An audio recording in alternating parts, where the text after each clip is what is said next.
Yeah, well, happy Sunday, everybody. This is the part of the broadcast of the live stream where I sit here and wait for the clock on the wall in the other room to stop doing its bong bong bong thing, and I let notifications go out. And as soon as that clock does its thing, I can come over here into my streaming software and click this little button and say, "Good morning, y'all. Good afternoon now, officially." It is noon here on the West Coast. And thank you for joining me. Thank you for checking in. Thank you, everybody, for watching the video this morning. Oh, man. It's been a crazy ride here the last few days. Got up at 6:30 this morning and heard my next door neighbor outside banging away on some fence. He's been replacing fencing along one side of his yard. I mean, replacing everything. And so I went over there and I scored enough fence boards to do half of the fence that I'm putting up, and he's not finished. So we'll we'll see how this turns out. It's about $200 worth of fence boards I got for free this morning, and all I had to do was pull nails. I'll do it. Well, that's not what you came here for. Before we get going, let's go ahead and go down the list and do a little roll call here. See who checking in this morning. I see Bart Bixel out there. Good morning to you, Bart. Yes, I got the fence post sunk. Everything is great there. Thomas Grimm in the house. LB Sharp, how you doing today? Mr. Matt Haas, all things YouTube. Boy, if you're into YouTube, interested in YouTube, just want to check something out on behind the scenes in YouTube, Matt is your man. Check out his channel, All Things YouTube. He does a live stream on Mondays that's well worth the time. We have a lot of fun just, talking about all things YouTube. Let's see, Dave Krause is checking in. Bill Stauffer from Central Ohio. Ice Cream 62 checking in from Italy. Everybody is doing just fine here. Hope you and yours are doing the same. Let's see. Ayal Peleg has checked in from Israel. How you doing this, I guess it would be evening for you. Jeff Rozak from Florida checking in. Steve Neyland from Harneal Media. I'm going to keep doing this until folks get tired of it. Steve had some major medical issues here recently. He's home, he's out of the hospital, and glad to see that. If you look down in the description of this video, you will see a link to Makers Helping Makers, a GoFundMe to help Steve and his wife Pam. While he is not able to generate an income, they've got some pretty big hospital bills. If you can throw a few dollars his way or her way, I know they will greatly appreciate it. And please share that GoFundMe. It's well worth it. Steve does a lot for makers and the maker community behind the scenes. Everything from sponsoring websites and developing merch for folks to creating fundraisers and generating funds for other folks who are in need. And this is just a time to pay back a little bit. He's done so much for this community. I think this community could step up and do a little for him. And if you can throw a little bit his way, I personally would appreciate it very much. So you'll find that link down in the description. And thank you very much. Let's see. Paul Rothwell checking in from Manchester in the UK. Oh, boy. Mario Medina. Good afternoon, my friend. Richard Poulin. Boy, you said you were going to be here, and you are here. How you doing?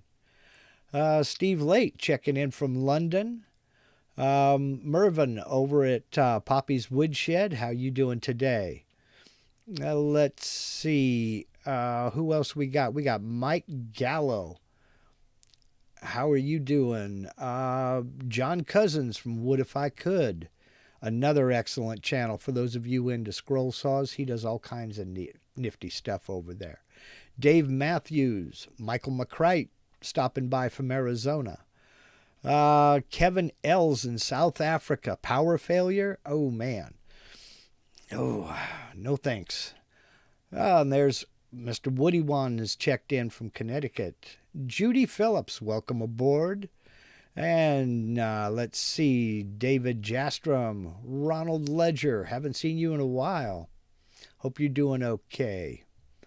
Gary Surface, Dennis Mills, Michael Johnson, Jerry Heffron, Steve Benson, boy, Mark John, nice name, from Washington State, right up the road. Well, welcome aboard, everybody. Thank you very much. Let's see what's going on here today. This video, it was kind of a cop-out. It was kind of a cheesy thing for me to do. As everybody knows who has paid, any attention to what's going on with Vectric and their software. They released version 10.5 earlier this week, and some of the improvements I'm real excited about. The one that I'm most excited about is thread milling, and I cannot wait to get into thread milling. I've been wanting to do that for a long time. As you can see behind me, my wife is into spinning wool, making yarn, what have you. She does everything but raise the sheep. And there are some parts on certain spinning wheels that need wooden threads. And a lot of these things they're old parts, some of them from the early 1800s, and they're not standardized threads. So what I wanted to do is make reproduction parts for these, and to help people fix their spinning wheels. But wooden threads, you can do it without a CNC, without a router, but there's a lot of compromises you have to make. So this thread milling, I'm excited to get into it. I'm in the process of ordering bits to get into it now, so I'm in no way ready to do it yet. But believe me, I'll take you along on my journey in learning wooden thread milling. From what I've seen in the tutorial, it's pretty cool, but I need to get a few under my belt before I'd be comfortable trying to show somebody else how to do it. So that's coming up along with inlays. I got a design. I just need to find the time to get out and actually do it. But inlays and thread milling are coming soon. So this video was the easiest of the updates for me, and it's something that I've also been waiting on, and that was the template files. I've had a few questions on template files already, and in fact, let's see, Thomas Grimm had one. Perhaps you could discuss how a template file is different from a CRV file. I don't see how the ones you showed help you more than a creatively named CRV would. Maybe I wasn't paying enough attention. No, you were paying attention just fine. He also adds, I have a feeling there might be some capability to change the details, then do all the path recalculations on the new version in an orderly manner, but I'm not sure. The main advantage to these new template files is they can't accidentally be overwritten. Now, I'm with you. I made up template files that were just standard CRV or CRV 3D template files that I named templates.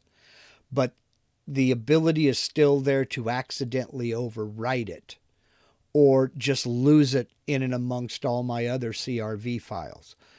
Let me go ahead and bring up Aspire here and make sure I'm screen sharing. I am. Okay, by coming over here and opening a file from a template, I can't, let's see, get it load up here. And I've got my checkout my job set up. Everything's cool there. It recalculates the tool paths that I already had saved. If I come up here and I just hit save, it's going to bring up this window.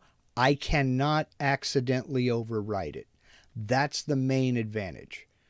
Once you create the template, you have to intentionally overwrite it.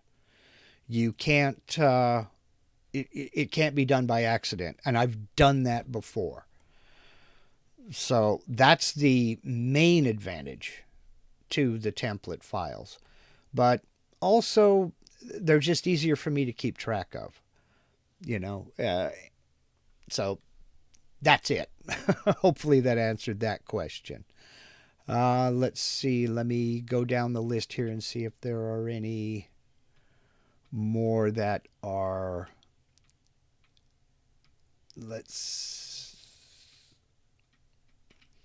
Okay, let me get into the questions that I have over here in the YouTube comments. Here's one that's not exactly on topic, but while I've got this open, I'll go ahead and bring it up in Aspire here once more. And this person just asked me about my recently opened files list, that my list was a lot longer than what is normal, and can you change it?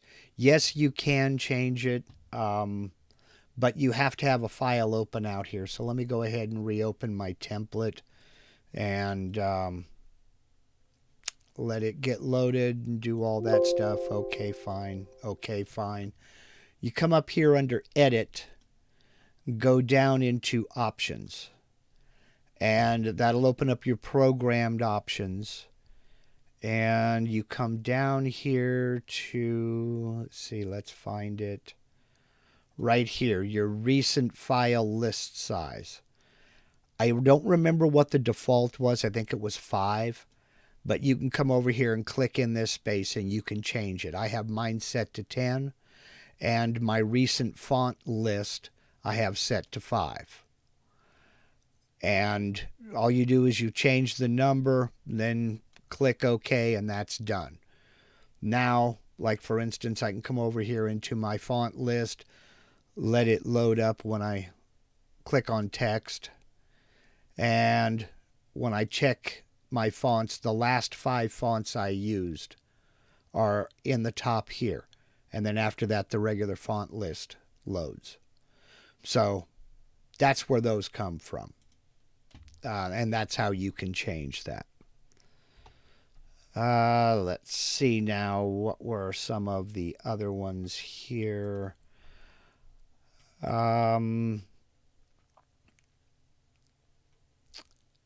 Let's see. Yeah, there was also the reason I added the easy way to get to how to upgrade the software was because a lot of people I saw in some of the groups on Facebook were having problems. They went to that blue link up in the top right corner, and that's for updates. I know Vectric could explain that a little bit better, but it's when you upgrade, even within the same family, 10 to 10.5, it is an upgrade. It's not an update. It's a completely different, separate installation of the software. It's a standalone. So you have to go through your V&Co account like I showed in the video to get in there and check out what software you have available and what upgrades you have available. That was another question about the clipart. A lot of that, when you install the new version, the new clipart installs also. But if you look at your clipart library, let me go back into the software here. And we'll look at this. When you go into the clipart library down here, and don't click on any of the subfolders, as you look down your library list, if all of the icons look like this and there's nothing shaded down in the corner, you have that installed on your computer. Now, I think I have everything here. I think I have everything that's available is downloaded. But if you see it's got a shaded square around it and a little icon down in the corner, that means it's available for download. And all you need to do is click on that icon and it will download that piece of clip art. But when you download and install the newest version, 10.5, it installs all of this clip art automatically. It should prompt you to migrate your settings from your previous version into the new version. If it doesn't prompt you to do that, the way to do it is, let me find it here. Here it is. Migrate from older version. Under the help menu rather, migrate from older version. You click on that and it'll look at what versions you have installed on the computer. And you can copy your old tool database, your post processors, all the settings and material textures, any sculpting presets you have. You just insert the check boxes and it gives you a description, like for instance of settings. It'll take all of your toolpath saving settings, your job setup, default positions, clip art library. It'll migrate all of that from an older version. It should prompt you to do that when you install the new version. If it doesn't, like I say, just go up here, click help, migrate from older version. And there it is. So that will get all of your post processors, all your tools and everything else. So that's a big help. Believe me, that way you don't have to sit there and go through all of your old and re-enter all of your tools. Oh, it's a mess. So I do keep my older versions. You don't have to uninstall them. I just recently finally uninstalled 8.0 and 8.5 because I never referred back to them for anything. I think in fact, I got rid of 9.0 as well because I don't need them anymore. I do keep one old version just in case. And it's kind of kind of a selfish thing for me. For instance, Amana, when you go to add a new tool to a tool database, Amana Tools has put every tool they sell into one huge database. And I'm here to tell you, if you import that tool database into the version of your software that you're using now, it will take forever to go through all of the tools for it to just load up when you go to select a tool. There's a long, long wait for all those tools in that database to load up. Well, what I did was I downloaded the Amana tool database and I loaded it into the old version of the software. Then when I buy an Amana bit, I can go over into that old version, load that entire database, find the particular tool I want, and just export that tool file to put into the tool database that I'm using. So it's kind of a cheat. It's a workaround, but I have that tool database loaded in the old version. So it's not taking up space in the version that I'm currently using. Now, you don't have to keep it. If you want to uninstall the old version, go for it. But, that's just personal choice. Like I said, I just finally got rid of 8.0, 8.5, and 9.0. So it doesn't hurt to leave it there. It just takes up space on your computer. So let's see. Let me see what's going on. Mark John says, I've used thread milling in Mastercam. I hope it's similar. I really have no idea. I've never used Mastercam. So let's see. I'm going to go back up here and see what questions we have. Let's see. Mario Medina, having the toolpath saved with the template is great. It is. That's been kind of not so much a lifesaver, but it's a major convenience, especially if you do a lot of the same thing.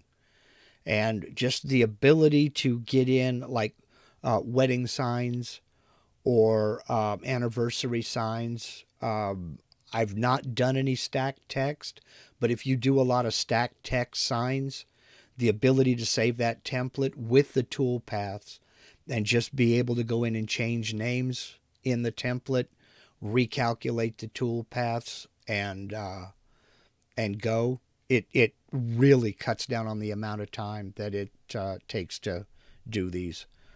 Oh boy. Let's see. Looking for more questions here. Okay, Richard Poulin wants to know, did you buy thread mill bits and what size are you going to use? What is the name for it in English? I'm having a problem finding it. I just looked for thread milling bits. That's all I'm looking for. And I'm not sure if I'm checking all of the possibilities. But it's possible there are other names they go by. Some of you machinists or more experienced CNCers can help me out, but I'm looking for thread milling bits. So, Michael Johnston wants to know, could you do a video on the new updates for VCarve 10.5 soon? I will be going through the updates as I learn them myself and as I get used to them. I don't work for Vectric, and I don't get any pre-releases or anything. So I got 10.5 the same time everybody else did. And I'm the kind of person who, I have a major, major philosophical problem with presuming to try to teach somebody something that I'm just learning myself.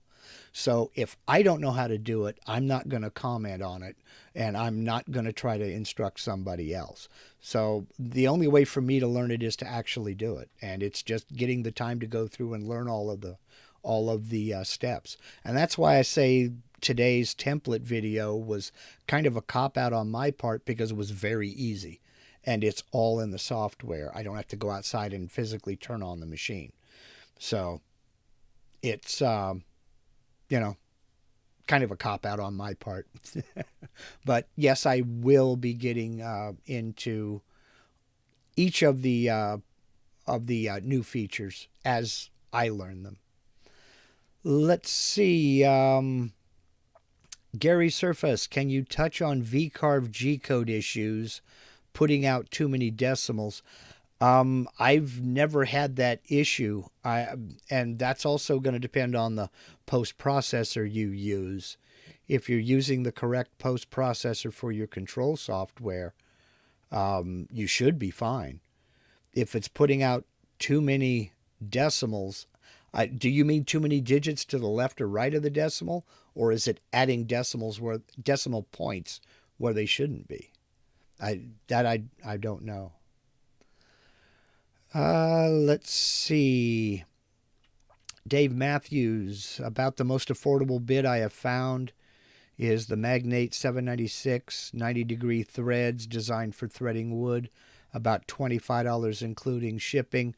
Thank you for that. I'll go look for it, and I'll look for a source, and I'll put a link in the description of this video if I find one. So that's the Magnet 796. I'll check it out. Thank you for the tip there, Dave. I appreciate it. What thread bits are you ordering? He wants to know. I have no idea. I have no idea yet. So, Dave says for metal cutting, I was told to look for double bevel bits. Yeah, see, that's going to be an exploration for me too, because I'm not a machinist. I don't work with metal at all. I'd like to, but I just don't have the space or the time to dedicate to it. So I'll have to check into the difference between, like you say, what are they, double bevel bits? I'll have to look for that. So let's see.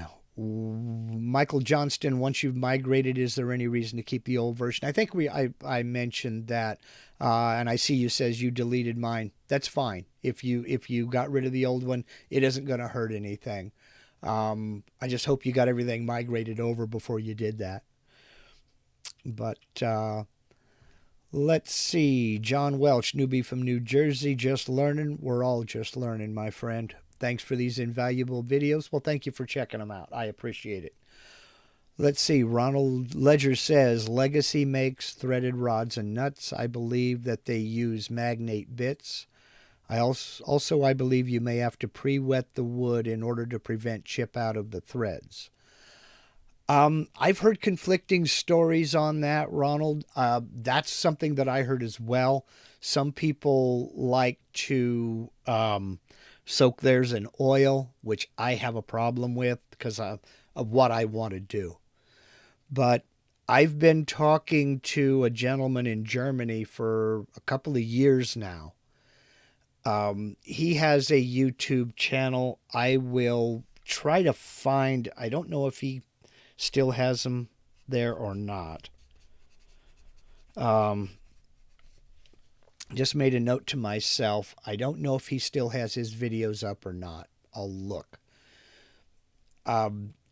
He had a tool maker make him some special bits that on a female thread, an internal thread, this not only cuts the threads, it does the pocket and cuts out the bulk of the wood in the center also.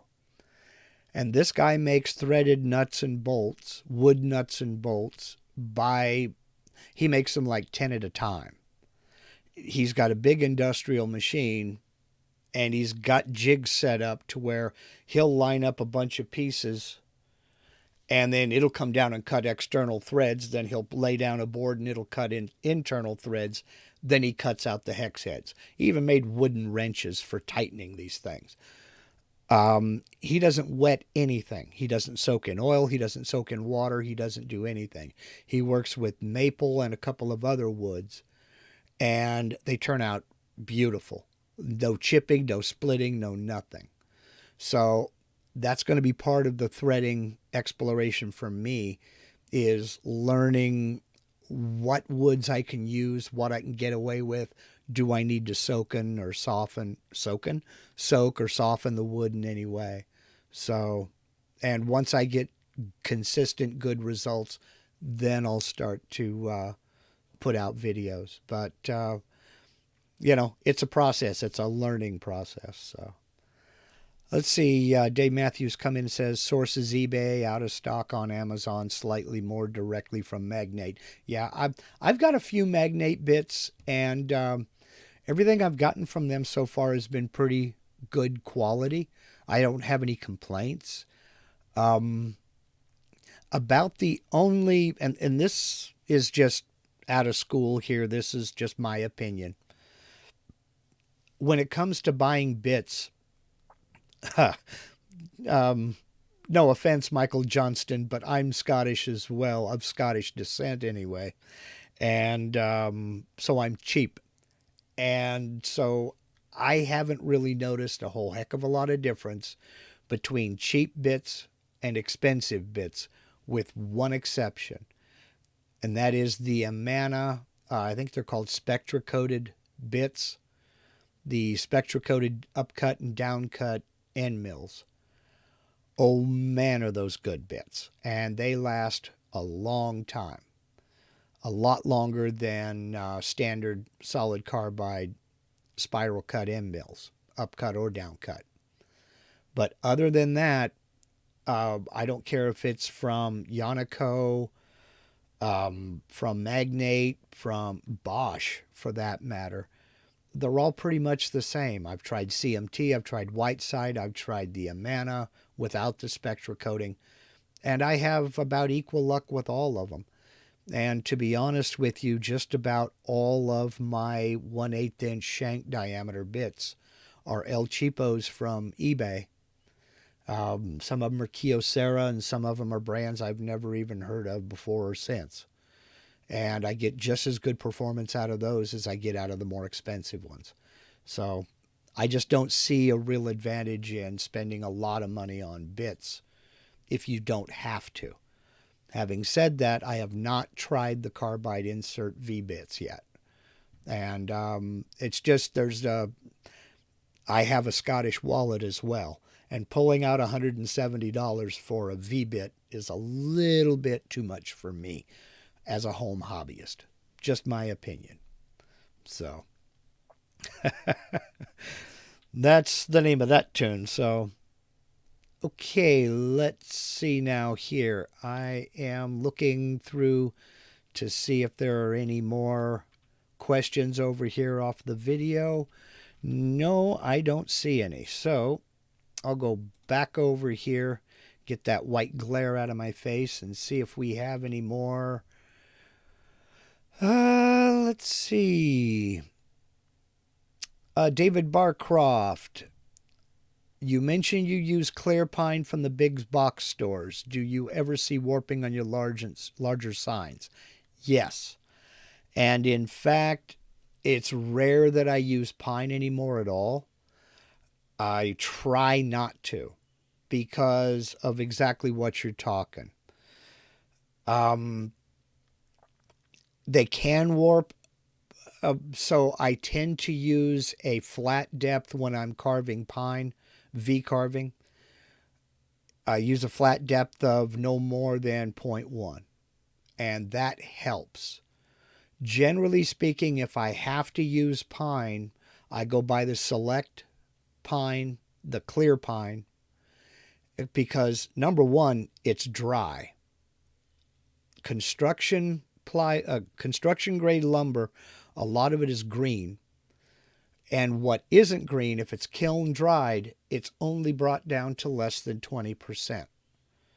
They will not guarantee anything more than that. And half the time, now I won't say half the time, but a good percentage of the time, it's still more than 20% moisture content.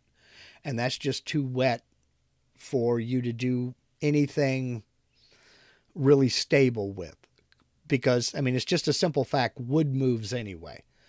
But wet wood moves even worse than dry wood will. So if I'm cutting a small sign out of that clear pine, it will do a better job than just a standard 1x12 construction grade. By limiting the depth of cut, you're removing less material from it, but you will still occasionally get warpage. About the only way you can eliminate that is not cut out of a single width. And that means gluing up panels and alternating. Like if I'm going to make a 12-inch wide piece, I may use 4 3-inch wide pieces or 3 4-inch wide pieces, but alternate the grain direction on each piece. So you have grain moving this direction and then this direction and then this direction. It's, back into basic woodworker techniques. Alternating grain directions are going to be more stable than one single piece of wood. So warpage is common. About the only thing you can do to totally eliminate it is use a more stable hardwood. It's just a simple fact. Soft woods are harder to get a good result out of on a CNC than hardwoods are. And something like poplar, I don't like poplar, never have liked it. It will carve decently, but you have to use ridiculously slow speeds. And again, you have to limit your depth of cut because it's stringy. It wants to split, chip, and tear out. A more dense hardwood like maple or cherry. Cherry machines beautifully. So does maple. They're more pricey, they're more expensive, but they look better. Now, if you're going to be doing a painted sign, I hate to say it, but MDF may be the better bet for that. It just depends on what your budget is. But then again, if you're charging for something, you've got to, figure all that into on your overhead. And I don't know. It's a whole mess. Pricing is a whole nother thing that I stay out of because no two people have the same idea or response out of that. But yes, clear pine will give you better results, but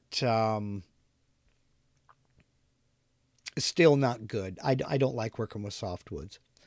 So, Woody Wan says, sign shop where I used to work uses HD foam, 20 pound and heavier, or PVC.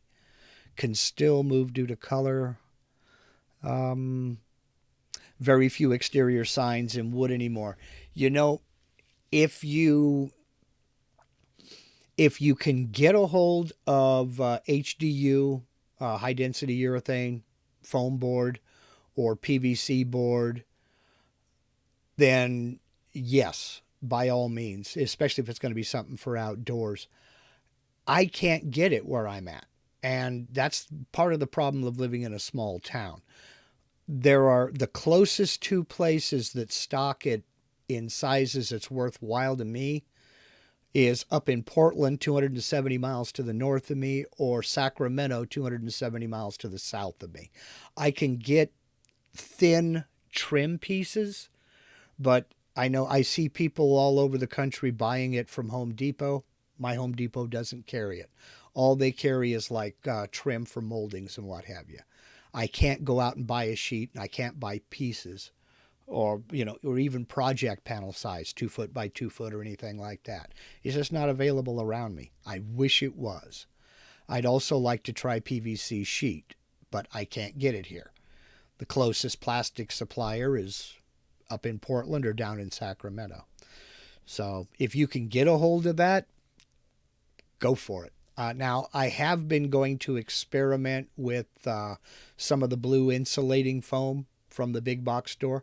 That I can get. I can get that in inch and a half thick sheets.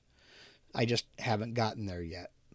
A few months back, one of my 3D videos, I drew up a barn star that's 2 foot diameter, and I want to cut that. I just haven't gotten to it yet. It's low down on the priority list. So let's see. Michael Keymont, the money spent on higher end bits is well worth it in metal work. Wood is easier to work with. Yes, I will agree with you there. And I get a lot of comments. I don't know if you've had this experience, Michael. I get a lot of comments from retired machinists. And when you're working with metals, 1 or 2 thousandths of an inch is real important. It's critical. I get it. I understand that. But with wood, it's just not that critical. I mean, I've been furniture builder and cabinet maker and low-end guitar maker for years. Unless you're talking about a guitar fretboard, just about everything I have ever worked on has a builder's tolerance of a 1/16 of an inch. So 1 or 2 thousandths when you're talking about wood, the moisture from glue is going to cause that wood to swell more than that anyway. So trying to get a pocket cut to within 1,000th of an inch, it's wasted effort on wood. Wood is going to swell, it's going to expand, it's going to contract. So, it's hard to get guys who have been working with metal all their lives to realize that when it comes to working with wood. You just don't have to be that accurate. You really don't. So, okay, let's see. Lenny Lavelle wants to know, if you save a template with a keyhole gadget, will it save that gadget toolpath too? That's something I'm going to have to explore. I really don't know. Let's take a look. Let's see if it'll do it. So let's get going here, and let's add a gadget. Let's see. Do I have a... Yes, I have a keyhole toolpath. Okay, wait a minute. I forgot I got to add a... Boy, I don't use gadgets very often. I don't remember how to use a keyhole gadget. I think I need to... Yeah, I need to make a circle. Let's put a circle right here, and not 2 inches. Let's make it 1/4 of an inch. Let's put it right there. Okay, close. It's selected. Let's do a keyhole toolpath using that circle. Okay, there we go. Depth of slot, 1/4 of an inch. That's good enough for this. Length of slot, entry hole, diameter is going to be 0.25. And okay, no tool selected. Come on, Mark. Where is... Oh, dunk. And let's go for the keyhole bit. Select that. Okay. And let's go over. There's the keyhole toolpath. All right. So let's save as template, and we'll call this Happy Birthday. Come on. Keyhole. And I'll close it. Nope. Now let's new file from template, and there it is. Open. The answer is yes, it does save that keyhole toolpath. And yes, it does. So, see, this is why I like you guys, man. You challenge me on this kind of thing, and it works. I love it. So thank you very much. I hope that answers your question, Lenny. Okay, Jeff at the North Texas Workshop says, I also used to use Select Pine from the big box stores until I finally figured out the cost per board foot. It is close to $9 per board foot at the big box stores. Jeff, that is not something I had even considered. But thinking about it, at $9 a board foot, I don't know about where you're at. Maple is half that price for me. I pay $4.50. It depends on which hardwood supplier I go to. I pay $4.50 to $5 a board foot for maple. So, yeah, that would be the way to go for me then. So, I don't know. You can get soft maple for less than. It depends. Soft maple $4 to $4.50 a board foot. At least I can. But good hard maple runs $4.50 to $5 a board foot. And cherries $5.50 to $6 a board foot. So for all the money I've spent on pine, yeah, you're probably right. $9 a board foot. That's craziness. So, and that's another thing. Folks will say, well, I don't have any hardwood suppliers around me. The only thing I have available is the big box store. You would be amazed. I mean, I live in a little town here. The big city of Medford is about 8 miles from me, and that's 82,000 people, so it's not a very big city at all. We've got 4 hardwood suppliers here. Go on, just do a Google search for hardwood and your zip code, postal code, whichever. Hardwood and your postal code. You'll probably end up with a few hardwood flooring suppliers, but you can wade through those, and I'll bet you find a hardwood supplier close to you. So, Patrick's Workshop. You're just in time to miss me. You're very good at joining too late. But still, it's been 44 minutes I've been running here, 45 minutes now. It's time for me to go ahead and land the plane. I got to go over to my cousin's house and help her fix her weed eater. Had to buy a new carburetor for it. So my afternoon is planned for me. Hope you guys have a good afternoon planned for you. Thank you for spending part of it with me. I don't know what next week's video is going to be on yet. I've got to change gears and go work on that weed eater, and then I'll figure out a video for next week. Maybe it'll be on one of the new features. Maybe it won't. It's just going to depend on what pops into my brain via your questions or your answers. So I will look up and see if I can find those thread milling videos from that gentleman in Germany. And I will look for a good source for that. I'll check out that magnate tool and make sure that's the kind that I want to use. And if it is, I'll go ahead and link a source here in the description of this video. So give me a few minutes, maybe at the most 20 minutes, and I'll have those links in the description. While I'm talking about links in the description, please remember my buddy Steve and his wife Pam. They could really use your help.